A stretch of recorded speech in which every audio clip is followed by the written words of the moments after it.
Então, como eu falei, né, a gente dividir aqui em mais partes do nosso conteúdo sobre I2C. Nosso objetivo, né, com essa aula é que a gente seja capaz de conhecer um pouco as características, né, dos módulos I2C. A gente já viu aí um pouco do protocolo, né, que a gente seja capaz de configurar uma comunicação I2C com o microcontrolador, e com os dispositivos, obviamente. Então a gente vai precisar pelo menos fazer isso para um dispositivo, e que a gente seja capaz, né, de configurar os registradores, o que for necessário para fazer o I2C funcionar e, portanto, programar um dispositivo para se comunicar I2C com sua aplicação, né? E aí, para isso, a gente vai ver algumas aplicações de I2C, certo? E vamos programar usando I2C. Então, a aplicação que a gente vai utilizar, eu estou colocando aqui o GY80, né? Mas a gente só vai usar um dos sensores, porque senão fica extenso e basicamente todos eles vão seguir a mesma ideia, certo? Então, estou pegando aqui o GY80, que é um sensor que a gente lê basicamente aceleração, ângulo, né, giroscópio, velocidade angular, e magnetômetro, que é a orientação baseado no campo magnético da Terra, né? Tem o sensor de pressão e temperatura, também para você medir um pouco de altura. Então, você tem aí um multisensor, né? Você tem vários sensores dentro da mesma plataforma, e por isso a gente tem o que a gente chama de 10 graus de liberdade, DOF, Degree of Freedom, que vai permitir a gente enxergar, né, com a nossa aplicação, com o dispositivo, qual é a direção que a gente está indo e a angulação. Apesar de que isso não é obtido com tanta precisão com sensores inerciais, ainda é possível ter uma ideia, né, de movimentação e de angulação utilizando esses sensores, certo? Então, eu escolhi porque a gente tem vários sensores que a gente pode utilizar ao mesmo tempo para se comunicar I2C. Então, eu tenho aquela estrutura que eu mostrei de I2C anteriormente, né, onde, por exemplo, aqui, né, cada slave desse aqui seria um daqueles sensores. Seria o ADXL, seria o L3G4, né, seria o HMC e seria o BMP, por exemplo. Então eu teria 4 sensores aí conectados diretamente ao mesmo barramento I2C, e eu não teria problema nenhum em pegar as informações de cada um deles individualmente e integrar dentro do mesmo microcontrolador, no caso o ESP8266 ou o ESP32. Né? Vou detalhar aqui um pouco do ESP8266, certo? E aí eu vou falar um pouco das instruções no ESP32 e eu vou pedir aquele básico exercício de fazer a transcrição, né, do código de um padrão para o outro, que é a ideia. Né? Então eu mostro, pretendo mostrar aqui como é que você faz a classe, a estrutura e tudo mais, e para um exercício posterior, o ideal seria que você conseguisse entender isso para um outro microcontrolador, fazer isso quase do zero, né? Porque agora você teoricamente irá conhecer a estrutura de programação e aí fazer o mesmo para um outro microcontrolador. Então nessa aplicação, o magnetômetro mede, né, o campo magnético, ele vai funcionar como uma bússola. Aqui é porque tem um ângulo específico que você não consegue medir nem com o acelerômetro, e o giroscópio tem, basicamente você não consegue zerar, né, sabe, a angulação inicial. O giroscópio ele vai medir a velocidade angular e o acelerômetro a aceleração. Aí tem uma coisa interessante aqui, né, porque normalmente você poderia fazer quase tudo com acelerômetro, porque tem uma coisa, né, no planeta Terra chamada gravidade. E essa aceleração da gravidade é medida no ADXL. Então, como ela sempre aponta para baixo, né, para o centro da Terra, a gente pode saber qual é o ângulo que a gente girou o nosso dispositivo, exceto que a gente faça uma rotação onde a gravidade não movimenta, o que também é possível, né? Aí somente nesse ponto onde a gente rotaciona o sensor e a gravidade não mexe, é que teoricamente a gente precisaria do magnetômetro. Mas também tem um outro aspecto, né? É que se você usar o conhecimento de todos os sensores ao mesmo tempo, você consegue aumentar a precisão dos sensores. Então tem essa questão aí. Por isso que normalmente esses sensores vêm juntos, né, no mesmo dispositivo. Não é redundância, é apenas para aumentar a precisão e a gente conseguir fazer ter uma acurácia melhor, né, no dispositivo. Então vamos pegar aqui um único sensor daquele, né, para a gente estudar um pouco e saber o que a gente vai fazer com eles.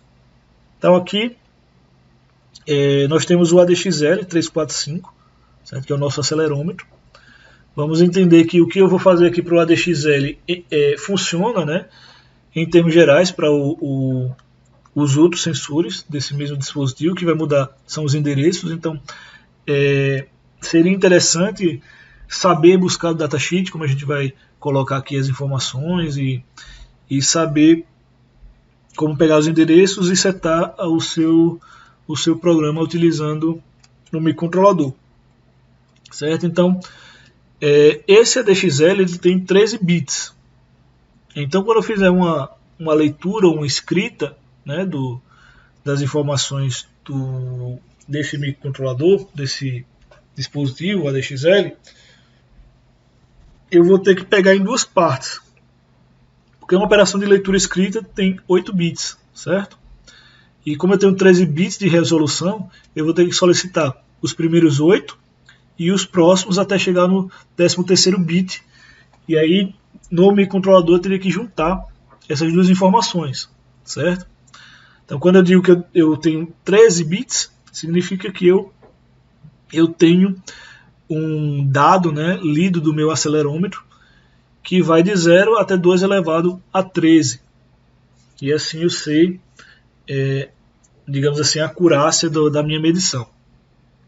Então eu tenho aqui também um outro ponto, que é a medição desse sensor, que ele mede em gravidade, certo? Então, normalmente quando a gente pega o sensor, a gente calibra ele, ou verifica o funcionamento dele pela gravidade. Como a gravidade é mais ou menos uniforme, né, no planeta, então a gente pode usar ela como base. Aí você gira, cada eixo tem um eixo X, Y, Z, tem um plano cartesiano, né, em 3 dimensões, e aí eu coloco lá ele nas posições certas. Ele, por exemplo, vai dar 1 no eixo X quando a gravidade estiver apontada no sentido, ele vai dar -1 quando estiver no sentido contrário. Aí eu posso virar no outro ponto, no eixo Y, por exemplo, ele dá 1 e -1, e no eixo Z 1 e -1. Então eu consigo referenciar com a gravidade. Então, baseado nessa referência, né, esse sensor, o ADXL, ele lê até 16 vezes o valor da gravidade. Então, imagine que você bote esse sensor no pé e resolva dar um chute na bola. Se esse chute com a bola chegar até uma aceleração menor, né, do que 16, mais ou menos 16, você vai conseguir medir sem muitos problemas. Senão, você provavelmente vai descalibrar o seu sensor. De qualquer maneira, né, você vai ter que formatar os dados em 16 bits, né, como eu falei, porque não dá para mandar 8 e o restante. Você tem que mandar conjuntos, né, de 8 bits. Então por isso que você acaba formando lá um 16 bits, um int 16, certo? Ele é acessível via I2C, obviamente, por isso que a gente está utilizando ele aí. e você pode também utilizar esse dispositivo para ler ângulos inferiores a 1 grau. É só você configurar corretamente, né? Então, a gente tem aí um formato interno, né, do dispositivo. Ele vai ter a parte de entrada e saída, alimentação, um fio digital interno, um ADC interno para converter as informações, né, de aceleração em digital, para poder enviar via I2C para a gente receber lá do outro lado. Então, esse aí é o nosso sensor que a gente pretende fazer a primeira aplicação. E aí,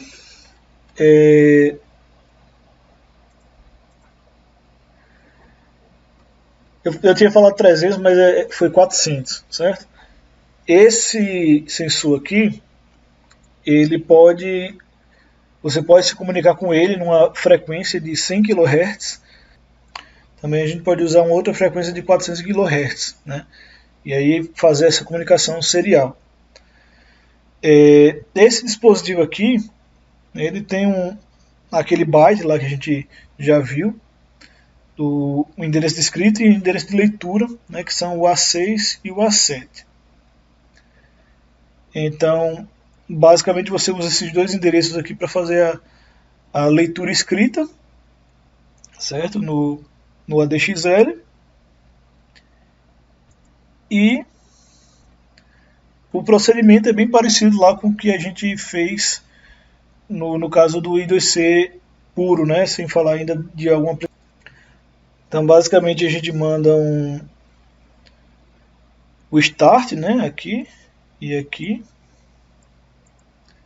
Isso aqui para operação de escrita, certo?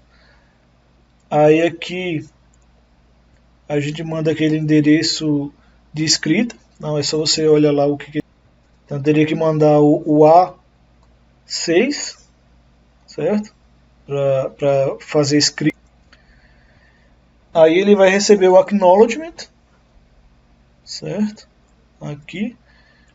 E aí você vai ter que escrever o endereço de registro, que é uma coisa que nesse dispositivo é um conjunto que está lá no final. Mas aqui é basicamente você vai dizer assim, eu quero receber os dados